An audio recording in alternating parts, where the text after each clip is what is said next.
Assalamu alaikum, everyone. I hope you all would be doing great. So here we are going to start a new novel. Its name is A Tale of Two Cities by Charles Dickens.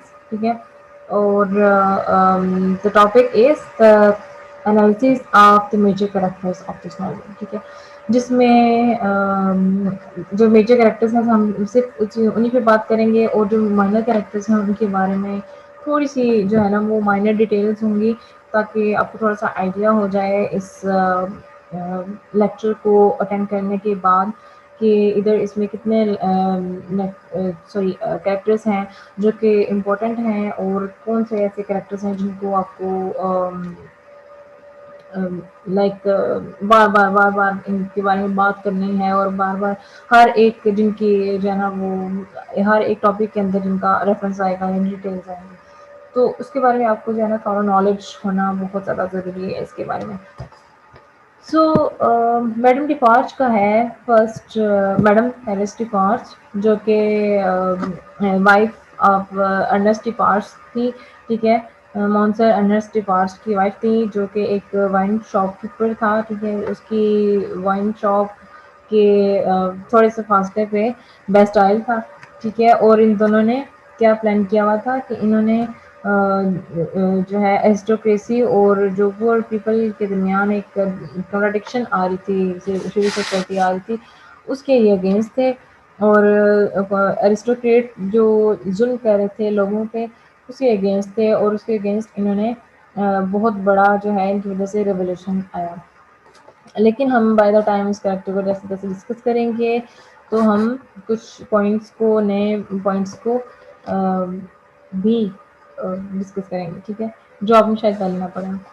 Madam Defarge is the wife of Ernest Defarge. She is a cruel embittered and vengeful woman जो कि बहुत ही जालिम और बदला लेने वाली। ठीक है एम्बिटर्ड यानी कि बहुत ही हार्श रूड टाइप की औरत थी। She was a watchful eye and records in her knitting the names of all those who had to die.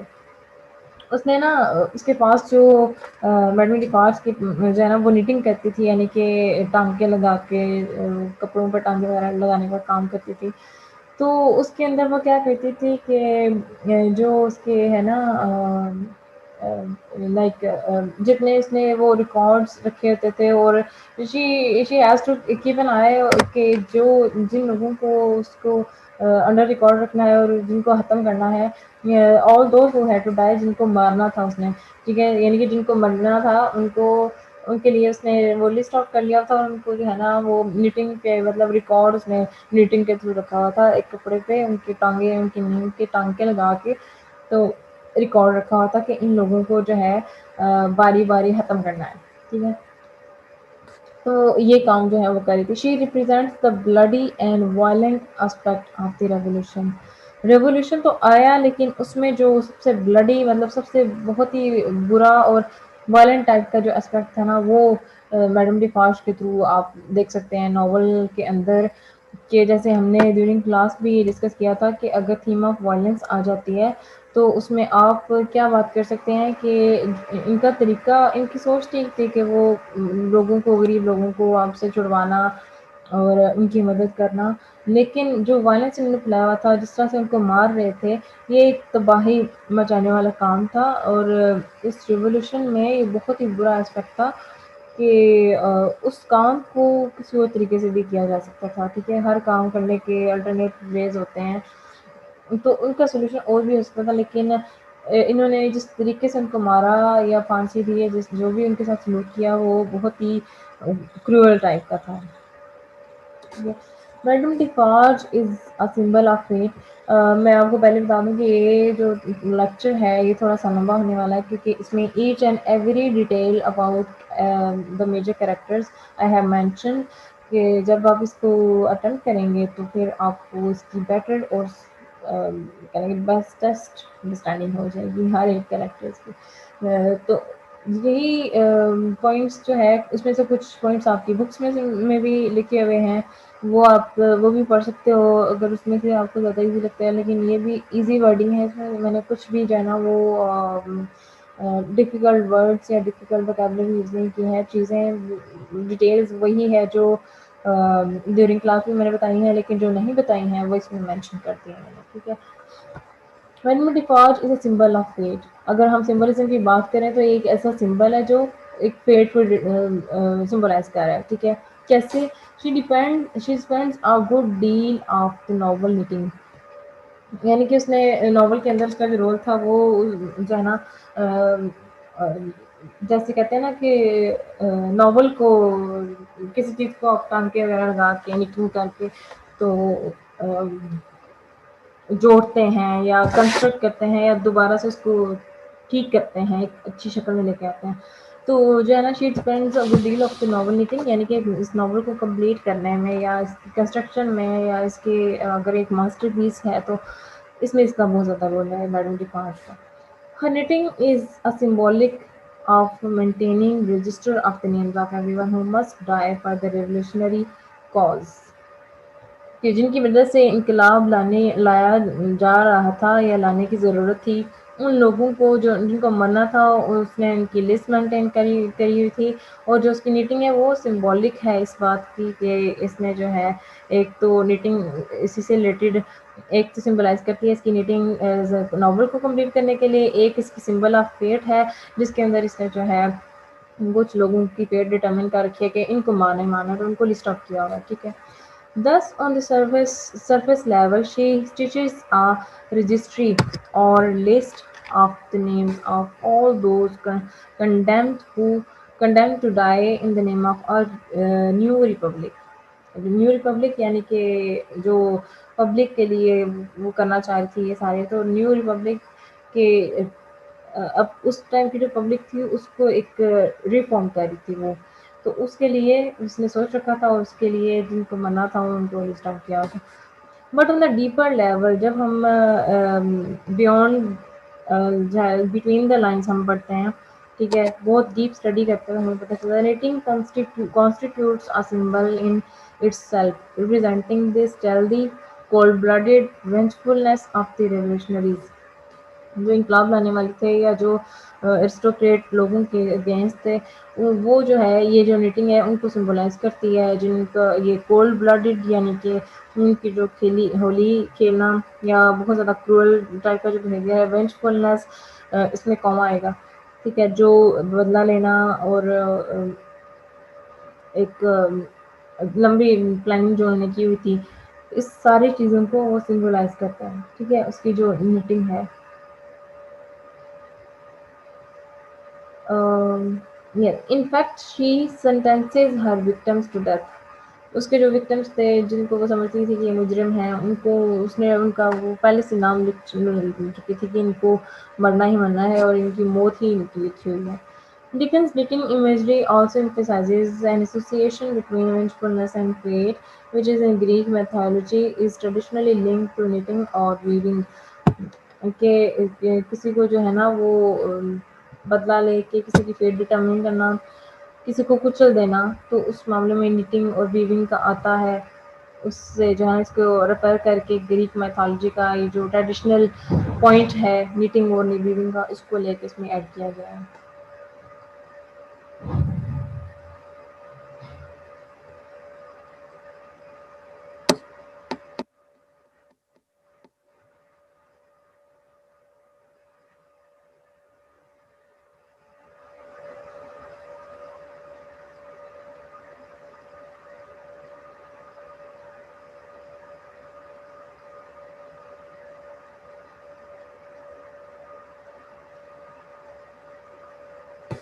Madame Defarge has a history. She did not get involved in the revolution accidentally.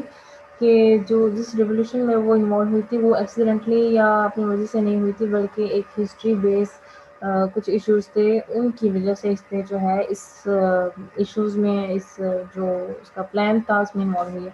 Her association with the Manettes is not an accident as well, यानी Manettes के साथ उसकी जो association थी वो भी एक accident नहीं था, वो भी उसके पीछे कुछ रीज़न थी। एक रीज़न ये थी कि जो उसका हस्बैंड है वो उसका सर्वेंट था मैनेट डॉक्टर मैनेट का, और सेकेंडली इसकी जो सिस्टर के साथ रेप हुआ वो मैंने देखा, उसको सारी हिस्ट्रीज़ की पता थी और उस वज़ह से जो है वो दोनों का एसोसिएशन दोनों की यहाँ से क्लियर होती है। Notice that she is introduced in book 1 in the story's exposition. She is an important character. She is part of recalling Dr. Manet to life. यानी कि उनको डॉक्टर मैनेट को बचाने में इसका भी बहुत बड़ा हाथ था कि अपने हस्बैंड के साथ मिलके उसने उसको बचाया और उसको बस टाइम से निकाला, आज़ाद किया और फिर उसको उसकी बेटी के हवाले कर दिया। तो ये उसकी एक उसके लिए कहने कि बहुत बड़ा एहसान था डॉक्टर मैनेट के लिए। She is actually part of his book story, sorry his back story, यानी कि उसकी जो बैक स्टोरी है डॉक्टर मैनेट के जो बस्टाइल में ट्रैक किए जाने और उसके 18 साल वहाँ पे रहने के पीछे जो स्टोरी है वो उसका हिस्सा है, ठीक है। जो मैडम डिफाज है वो उसकी स्टोरी का हिस्सा है। Her sister was raped by the Marquess St. Evremond. This is the incident when Dr. Manet was called to. ये वो इंसिडेंट है जो डॉक्टर मैनेट ने जिसके अगेंस्ट आवाज़ उठाने की कोशिश की थी और वो इंसिडेंट इससे पता था और वही इंसिडेंट की वजह से जो है इनकी स्टोरी आपस में एसोसिएट करती है और उसी यही जो उसकी सिस्टर का रेप था, डिपाज की सिस्टर का, मैडम डिपाज की सिस्टर का रेप हुआ था। तो ये जो सारे इंसिडेंट्स हैं मिल मिला के आपस में जो कैरेक्टर्स हैं वो यहाँ पे इनकी एसोसिएशन बनती है। The symbolism of Madame Defarge's knitting is not to be discounted.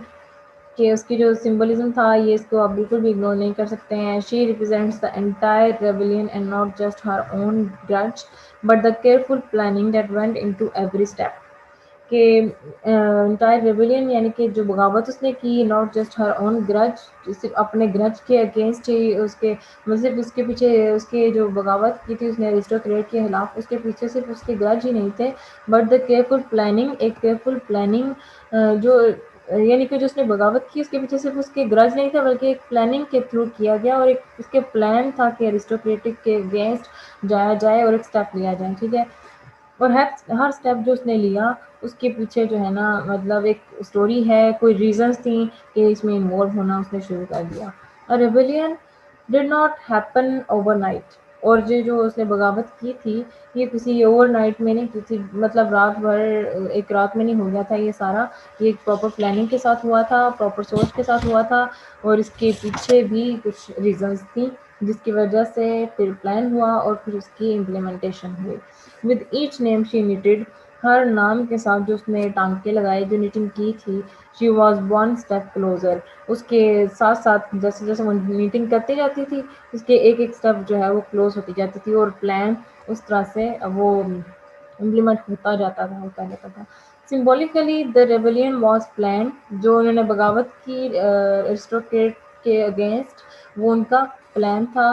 Madam Defarge symbolic value to the story contributes to the themes of revenge, यानी कि उसकी जो सिंबॉलिक वैल्यू है या जो उसकी स्टोरी है वो क्या करती है, contributes to the themes of revenge, ठीक है। थीम ऑफ रिवेंज जो उसके माइंड में एक स्टोरी बेस पे जो इसकी इन्वॉल्वमेंट थी रेबेलियन के लिए, रेबेलियन और एज अ रेवोल्यूशनरी, ठीक है। किसके अगेंस्ट, अरिस्टोक्रेटिक के अगेंस्ट, तो उसके उसमें क्या क्या थीम्स आ जाती हैं, रिवेंज की थीम आ जाती है कि इसने अपनी बहन का बदला लेने के लिए ऐसा किया, ग्रीड आ जाती है, लालच के लिए किया था, ठीक है, कि इससे जो है and destructive nature of passion, और जो कह लें कि लालच, अगर हम ग्रीड की बात करें तो मैडम डिफार्ज के अपने कैरेक्टर में ग्रीड कहीं नज़र नहीं आती। ग्रीड उसको, लालच उसको ऐसी चीज़ का था कि जो है उससे जुड़े जो है हर इंसान उसकी बहन का जो उसकी फैमिली को ख़त्म किया गया, उससे जुड़े हर इंसान को जो है वो ख़त्म कर दे और मतलब उसको किसी पैसे पैसे वगैरह का लालच नहीं था। But and the destructive nature of passion, के जो पैशनेट थी वो बदला लेने के लिए और जिस लिहाज से वो प्लान कर सकती थी उनको मारने का, तो वो एक डिस्ट्रक्टिव नेचर थी जो उसके अंदर, कि किसी को तबाह कर देने वाले जो है ना वो इस हद तक पैशन था उसका। Madam default has not had an easy life, उसकी लाइफ बहुत इजी नहीं थी। She is single minded and she was single minded, इस तरह से जो है ना आप इसको कन्वर्ट करेंगे पास्ट टेंस में।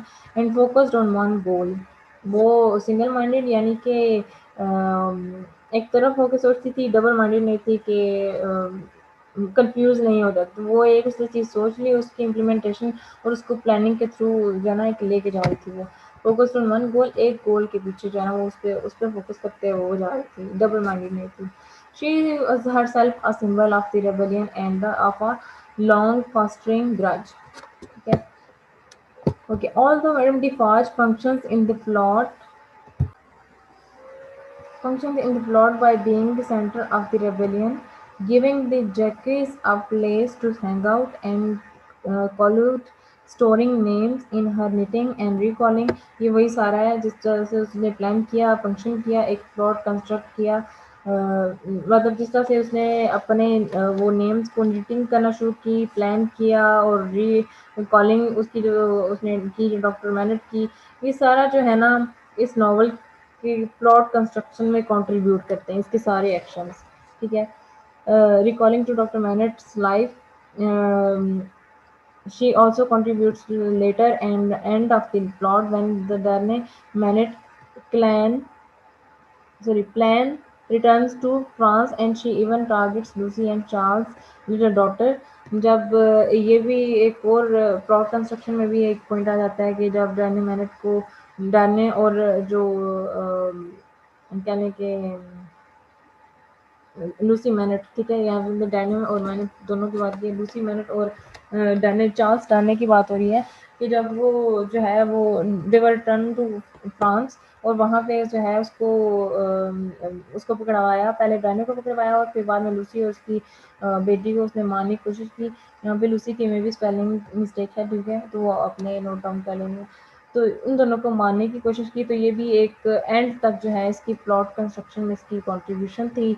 This is a demonstration of how her desire for revenge runs so deep। यहाँ से आप अंदाज़ा लगा सकते हैं कि मतलब उसका रिवेंज लेने की जो वेंजेंस, वेंजेंस का मतलब रिवेंज ही होता है। तो रिवेंज लेने की जो उसकी डिज़ायर थी और जो एक उसके माइंड में एक पैशन चल रहा था कि इस ख़ानदान को ही ख़त्म करना है, तो वो किस हद तक था कि उसने वो बेगुनाह जो लूसी, उसका कोई कसूर नहीं था, बेगुनाह थी और उसका हस्बैंड भी, तो उसको भी उसमें इन्वॉल्व कर चुकी थी वो। That it has clouded her judgment. Thus, Madame Defarge functions both practical and symbolic roles in the novel। यानी कि नॉवल के अंदर उसके प्रैक्टिकल रोल भी हमें नज़र आता है और सिंबॉलिक रोल्स भी, जो कि रीटिंग के थ्रू उसने एक प्लान किया था लोगों को मारने का, ख़त्म करने का और एरिस्टोक्रेटिक सोसाइटी के अगेंस्ट जाकर एक रेवोल्यूशन क्रिएट करने का। ठीक है, जिसके थ्रू उसने वो इसी प्लान के थ्रू इम्प्लीमेंटेशन की और सबको मारना शुरू कर दिया। और वही जो है इसी वजह से इसको जो है सिम्बोलाइज किया गया है। और सबसे पहला कैरेक्टर और जिसकी वजह से पूरे नॉवल की प्लॉट कंस्ट्रक्शन होते हैं, ये सबसे इम्पोर्टेंट और बेसिक कैरेक्टर है जो कि यूजुअली पेपर्स में आ रहा होता है। ठीक है।